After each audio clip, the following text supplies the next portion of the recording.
అస్మద్గురుభ్యో నమః.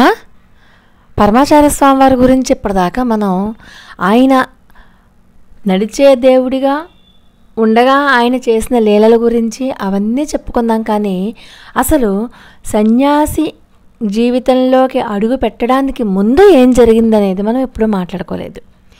ఇప్పుడు మనం ఈ వీడియోలో అసలు పరమాచార్య స్వామి వారికి ఆ యొక్క అనుభవం ఎలా కలిగింది చెప్పుకోబోయే ముందు పరమాచార్య స్వామి వారి దివ్యపాద పద్మాలకు నమస్కారం చేసుకుంటూ వీడియోలోకి వెళ్ళిపోదాం. 86 ఏళ్ల వయసులో ఒక ఉపన్యాసంలో మన పరమాచార్య స్వామి వారే చెప్పారు తన గురించి. ఇలా చెప్పుకున్నారన్నమాట. నా ఫోటో కంచి మందిరంలో సన్యాసులతో ఒకటిగా ఉంచి పూజ చేస్తారు కాబోలు. నాకేం తెలుసని నాకు సన్యాసం ఇప్పుడు ఆయన అనుకుంటున్నారు. నాకేం తెలుసని నాకు సన్యాసం ఇప్పుడు ఇంకా నేను ఆడుకోవడానికి ఉండదు. 3 పూట్ల నాకు అన్నం తినడం అలవాటు. నాకు అన్నం ఎవరు పెడతారు? పీఠాధిపత్యం అంటే కాషాయం కట్టుకుని చేతిలో దండం పట్టుకుని చంద్రమౌళీశ్వరుని ఆరాధన చేసుకోవడం కదా. నాకు ఎక్కడి నుంచి వచ్చింది ప్రారంధం? నాకెందుకీ సన్యాసం అనుకుంటూ గుర్రబండిలో బోర్లా పడుకుని ఏడుస్తూ కూర్చుందట గిని. గిని అంటే పరమాచార్య స్వామి వారి యొక్క పూర్వాశ్రమ నామం. ఆయన పూర్వాశ్రమ నామం స్వామినాథుడు. ఆయన గిని గిని అని కూడా అంటూ ఉంటారు. సరే, ఈయన అలా ఏడుస్తూ ఉండగా నెమ్మదిగా ఈ పరమాచార్య స్వామి వారి యొక్క మఠం కంచిపీఠం దగ్గరవుతూ ఉంది. ఎక్కడ పీఠం, ఎక్కడ నేను? పీఠాధిపతులు వస్తుంటే నేను చూసేవాడిని. నాకు పీఠాధిపత్యం ఏంటి? మహాపండితులు కూడా పీఠాధిపతికి సాష్టాంగ ప్రణామం చేస్తూ ఉంటారు. అసలు నాకు సంస్కృతంలో మాట్లాడడమే రాదు.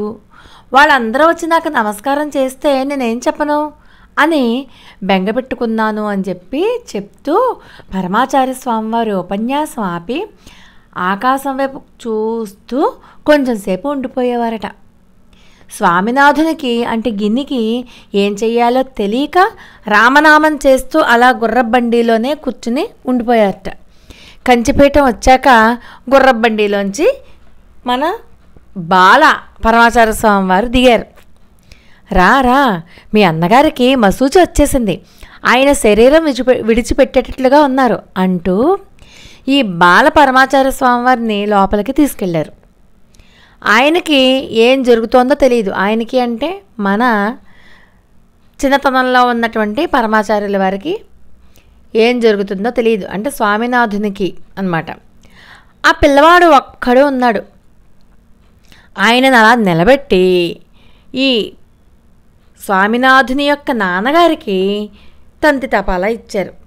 తంతి అంటారు. అంటే అప్పట్లో వెంటనే సమాధానం రావాలి అంటే టెలిగ్రామ్ లాంటిది. ఓకేనా? ఇచ్చారు. వెంటనే అక్కడ ఏమని ఇచ్చారు? చంద్రశేఖరేంద్ర సరస్వతి వారి కోరిక, ఆయన తదనంతరం మీ అబ్బాయికి పీఠాధిపత్యం ఇవ్వాలని అని తంతిచ్చారు. అంటే మన పరమాచార్య స్వామి వారు ఇదే, ఆయనకు ముందున్న పీఠాధిపతుల వారి పేరు కూడా అదే పేరు అనమాట. సరే, తండ్రి గారు వెంటనే ఏమని ఇచ్చారంటే, ఇదే పరమేశ్వరుని నిర్ణయం అయితే, ఇదే పరమేశ్వరుని యొక్క నిర్ణయం అయితే నేను చేయగలిగిందే ఉంది కనుక అలాగే చేయండి అంటూ మళ్ళీ తిరుగు తంతి ఇచ్చారట. ఇదివరలో సుబ్రహ్మణ్య శాస్త్రి గారు అంటే ఎవరు? మన పరమాచార్య స్వామి వారి యొక్క పూర్వాశ్రమంలో తండ్రి గారు. ఆయన ఏం చేశారు? ఒకసారి జాతకం చూపించాలని చెప్పి వెంకట్రామయ్య గారు అని చెప్పి ఆయన స్నేహితుడిని అడిగారు. ఆ వెంకట్రామయ్య గారు అన్న ఆయన జాతకంలో దిట్ట. సరే, ఆయన ఆ వెంకట్రామయ్య గారు సుబ్రహ్మణ్య శాస్త్రి గారు స్నేహితులు అన్నమాట. సరే, వెంటనే వెంకట్రామయ్య గారిని అడిగితే ఆయన గిని జాతకం చూసి, గిని అంటే మన స్వామినాథులు, ఆయన జాతకం చూసి ఈ పిల్లవాడిది మహర్జాతకం, ప్రపంచమంతా ఇతనికి మోకరిల్లుతుంది, ఒక్కసారి అతన్ని కాళ్ళు కొడుకురమ్మను అని చెప్పి ఆ చిన్న పిల్లవాడుగా ఉన్నటువంటి మన మహాస్వామివారిని ఒక ఎత్తైన బల మీద కూర్చోబెట్టి ఆ పిల్లవాడిని కాళ్ళు కడిగి నెత్తి మీద చల్లుకున్నట్టు ఆయన వెంకటరామయ్య గారు.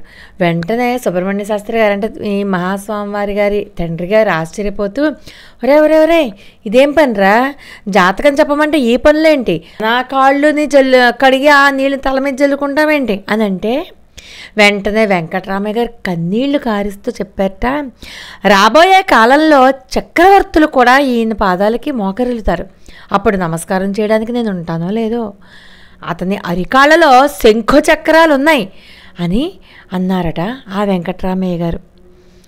సుబ్రహ్మణ్య శాస్త్రి గారు వెంటనే ఓహో మా పిల్లవాడు డిఏ అవుతాడేమో అని అనుకున్నారు. డిఏ అంటే డిప్యూటీ ఇన్స్పెక్టర్. అప్పట్లో చాలా పెద్ద ఉద్యోగం అన్నమాట.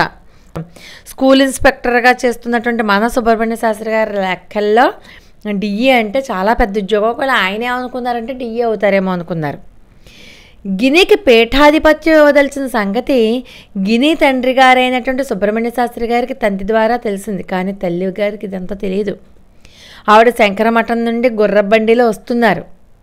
ఇక్కడ ఆ పిల్లవాడికి శిరోముండనం చేసేశారు. సన్యాసి అవ్వాలంటే శిరోముండనం చేయాలి కదా మరి. 66వ పీఠాధిపతి అయినటువంటి చంద్రశేఖర సరస్వతి స్వామివారికి ఇచ్చినటువంటి కాషాయ వస్త్రాలు కూడా కట్టేశారు. అంటే చిన్న మహాస్వామి అనమాట. బాలుడుగా ఉన్నప్పుడు సంగతి. చేతికి సత్యదండం ఇచ్చేశారు. ఇలా కాషాయం కట్టుకుని సత్యదండం పట్టుకుని ఉన్నారు. అప్పుడు ఉన్నటువంటి పీఠాధిపతి వీరి అన్నగారే. ఆయన 67వ పీఠాధిపతి. ఆయన మరణించారు. అంటే 66వ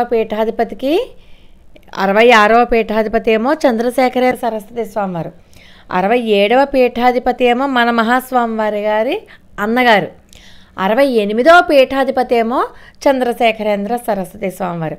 అంటే 66వ పీఠాధిపతి అయినటువంటి ఆ స్వామి పేరు, 68 పీఠాధిపతి అయినటువంటి మన మహాస్వామివారి పేరు కూడా ఒకటే. అందుకని కన్ఫ్యూజ్ అవ్వకండి. అలా జరిగిందిట అప్పుడున్నటువంటి ఆ కార్యక్రమం. ఆ రకంగా ఆయన సన్యాసి అయ్యారు.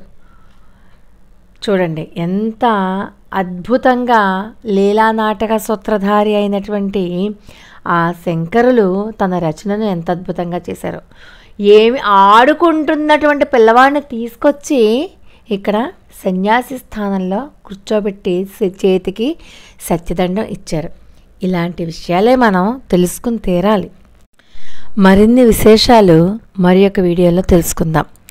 అపార కరుణా సింధుం జ్ఞానదం శాంతరూపిణం శ్రీ చంద్రశేఖర గురుం ప్రణమామి ముదాన్వహం. లోకా సమస్త సుఖనోభవంతు. మరి ఒక అద్భుతమైన వీడియోతో మళ్ళీ కలుసుకుందాం. అంతవరకు నమస్తే.